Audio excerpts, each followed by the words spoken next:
আমার সংসার চালাইতে হয়। দেখছেন ভাই, এই পিচ্চি কিনা এই বয়সে পানি বিক্রি করে তার সংসার চালায়। পিচ্চির কথা শুনে হাসি পাইলো।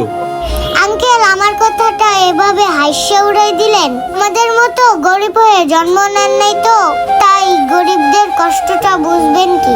আল্লাহ হয়তো আপনাদেরকে বড়লোক ঘরে জন্ম দিছে, তাই আমার কথাটা এভাবে হেসে উড়াই দিলেন। তাই আমাদের কষ্টটা বুঝবেন কিভাবে সেটা?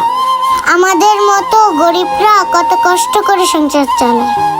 আচ্ছা শোনো মামুনি, তুমি ওর কথায় কষ্ট পেও না। আমি বুঝতে পারছি তোমার মনে অনেক পানির তৃষ্ণা ধরছে। নাও, এই পানিটা তুমি খেয়ে নাও। পানির বোতলগুলো এখানে রেখে দিই, তারপর আঙ্কেলের কাছ থেকে পানি খাই। এই বোতলটা ওই সাইড দিয়ে রেখে দিই। এবার পানিটা খেয়ে নিই।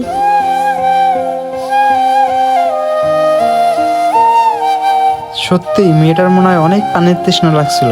মেয়েটার পানি খাওয়া দেখেই বোঝা যেতেছে। পিচ্চিটার মনে হয় সত্যি অনেক পানির পিপাসা লাগছিল। এই নিন আঙ্কেল আপনার পানির বোতলটা। আমি তো আপনার সব পানি খেয়ে ফেলছি, আপনি কিছু মনে করবেন না আঙ্কেল। আমি যে আপনার সবগুলো পানি খেয়ে ফেলছি। সত্যি আঙ্কেল, আমার না অনেক পানির তৃষ্ণা লাগছিল। না মামুনি, কিছু মনে করি নাই। আর খায়রুল, তুমি তো মনে হয় জানো না, আমিও গরিব ফ্যামিলির থেকেই বড় হয়েছি। গরিবরা যে কিভাবে সংসার চালায় সেটা একমাত্র তারা